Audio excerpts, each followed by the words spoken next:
আসসালামু আলাইকুম প্রিয় দর্শক, আশা করি সবাই ভালো আছেন। আবার চলে এলাম আপনাদের মাঝে আরেকটা ভিডিও নিয়ে। ভিডিওটা প্রথম থেকে শেষ পর্যন্ত দেখবেন। যদি ভালো লাগে তাহলে অবশ্যই লাইক কমেন্ট শেয়ার করবেন, আর অবশ্যই সাবস্ক্রাইব করতে কিন্তু ভুলবেন না।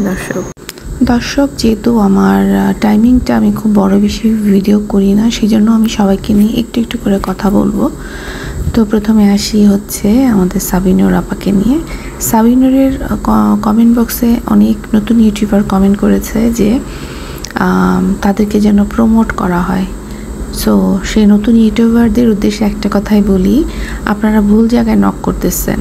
কারণ সাবিনুর চাইলেও আপনাদেরকে প্রমোট করতে পারবে না। সাবিনুরকে জবাবদিহি করতে হবে হচ্ছে আমাদের মাহিনুর বেগমের কাছে। তো সেই জন্য আপনাকে আগে মাহিনুর বেগমের সাথে অ্যাপয়েন্টমেন্ট করতে হবে। হ্যাঁ, সেটা হয়তো সাবিনুরের সাথে কথা বলে করতে পারেন। মাহিনুর বেগম অ্যাপয়েন্টমেন্ট করার পরে মাহিনুর বেগম আপনাদের জন্য দাম দর করবে, কি কত টাকা দিবেন বা কি গিফট দিবেন, সেই অনুযায়ী তো আপনার চ্যানেল প্রমোট হবে, তাই না?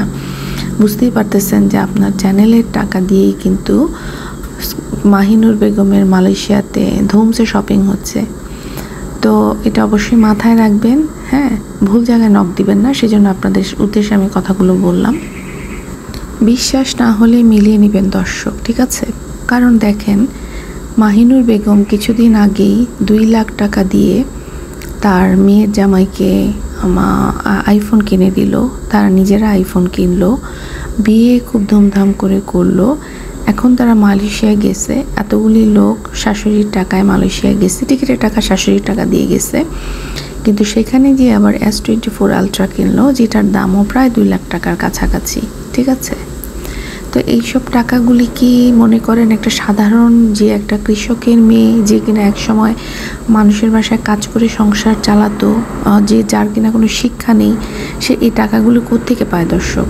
এই টাকাগুলো, এই যে ইজি মানি, মানুষজন যারা এত পড়াশোনা করে, এত শিক্ষিত লোকজনও এত টাকা ইনকাম করতে পারে না, যেটা কিনা মাহিনুর বেগম একদিনে উড়ায় দেয়। তো এগুলো সব হচ্ছে ভিউজ আর প্রমোটের খেলা, ঠিক আছে? তো মাহিনুর বেগমরা তো আজকে চলে যাবে, বাংলাদেশে চলে যাবে, শাশুড়িকে রেখে যাবে এখানে। তো সেই জন্য তারা লাস্ট শপিং করতে গেছে।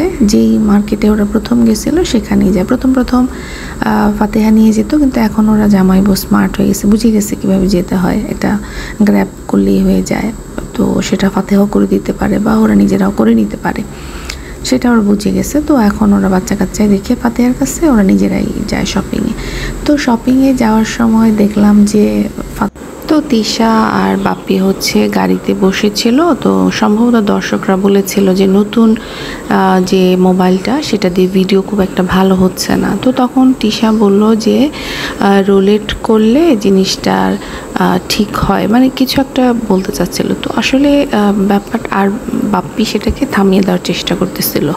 আসলে দর্শক, ব্যাপারটা হয়ে গেছে, ওইটা আসলে রোলেট না, ওইটা হবে রোটেট। তো বাপ্পি তো রোলেটও বুঝতেছে না, রোটেটও বুঝতেছে না। এখন বাপ্পিকে যদি না থামায়, আর সেখানে যদি তিশা জিজ্ঞেস করে ফেলে কোনো কিছু রোলেট আর রোটেট নিয়ে, তখন তো বেচারা বিপদে পড়বে। তো সেই জন্য বেচারা সেফ সাইডে থাকার জন্য সে তার বউকে থামাই দিল।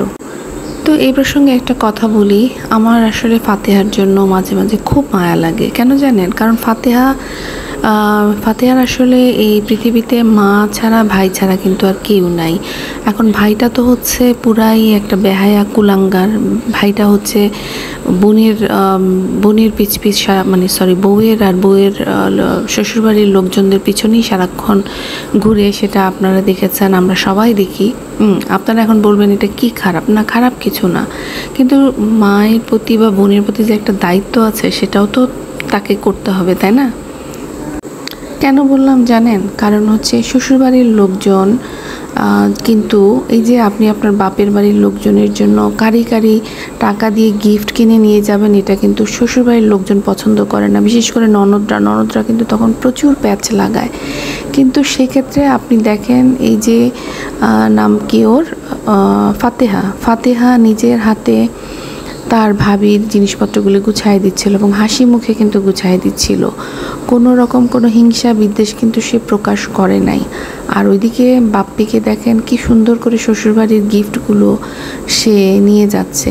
অনেক শ্বশুরবাড়ি, অধিকাংশ 99% ছেলে তার শ্বশুরবাড়ির লোকজনের জন্য জিনিসপত্র কিনলে আমার চেহারা কালো হয়ে যায়, আর ননদরা তো কোনোভাবেই সহ্য করতে পারে না। তো সেখানে ফাতেহা খুব সুন্দর করে বসে ভাবির বাপের বাড়ির জিনিসপত্রগুলি গুছাই দিচ্ছিল এবং হিউজ কেনাকাটা কিন্তু করছে। তো আসলে মায়া কেন লাগছে যে ফাতিহা আসলে চাইলেও কিছু বলার নাই, কারণ ভাইটা তো ভালো না, ভাইটা তো কুলাঙ্গার। তো সেই জন্য বললাম আর কি। তো এবার আসি হচ্ছে আমাদের নাম কি ওর তানজিলার দোকানের উদ্বোধন হলো দেখলাম, সেই জন্য মিম গেছে। আমার মনে হয়েছে মিমই যাবে, কারণ সাবিনার পক্ষে যাওয়া সম্ভব না। সাবিনার হাজব্যান্ড মানে আরিফ অত দূরে ওকে নিয়ে যাবে না, যেখানে কাছে দাঁড়িয়ে আরিফ যেতে খুব বিরক্ত বোধ করে।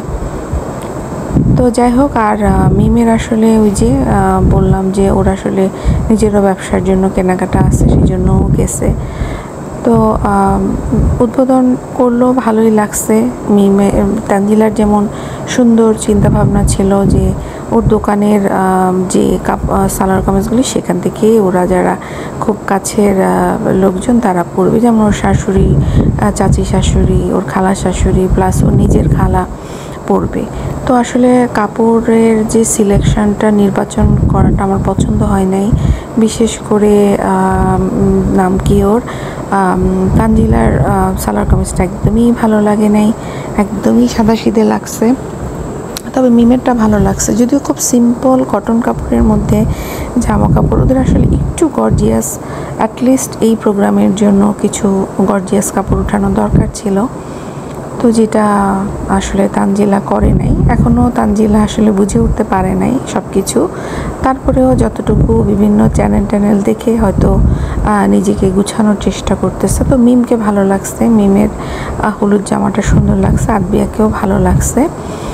আর সবচেয়ে খারাপ লাগছে যেটা, সেটা হচ্ছে শাশুড়িটাকেই যে গাদার খাটুনি খাটায়, এতগুলো মানুষের বাসায় এমনি মেহমান, তাদের রান্না করতে হচ্ছে, তারপরে আবার এই উদ্বোধনের অনুষ্ঠানের জন্য তাদেরকে দিয়ে বিরিয়ানি রান্না করা, সেটা আসলে ঠিক হয় না, অন্যায় করা হয়েছে।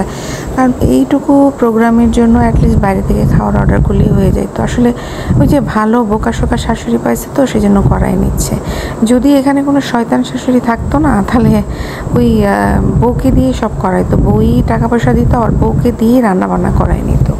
তো এর মধ্যে তো আবার মিম আবার বাপের বাড়িতেও চলে আসছে। এর মধ্যে তার ওই যে যেখানে জায়গা কিনছে না সাবিনারের, এখানেই তো জায়গা কিনছে, হয়তো এখানেই আবার বাড়িটারি করবে। ওদের তো আসলে এক জায়গায় মন বসে না, ছটফট করতে থাকে। গ্রামে আসে, গ্রামে এসে ভালো লাগে না, আবার ঢাকা যায়, ঢাকা যাওয়ার পরে কিছুদিন পরে ওদের দম বন্ধ লাগে। ওরা আসলে এভাবেই ছটফট করতে থাকবে, এদিক সেদিক যেতে থাকবে, হ্যাঁ, যতদিন পর্যন্ত না ওদের কোনো কিছু স্থিরতা আসে বা বয়স না হয় ততদিন পর্যন্ত তাই করতে থাকবে। এই সাবিনাকেই দেখেন, এখন পর্যন্ত কোনো জায়গায় স্থির না। এই জায়গায় একটু স্থির আছে, কিন্তু এখানেও থাকে না, বেশি দিন থাকে না, প্রতি মাসেই মনে হয় একবার করে চলে যায়।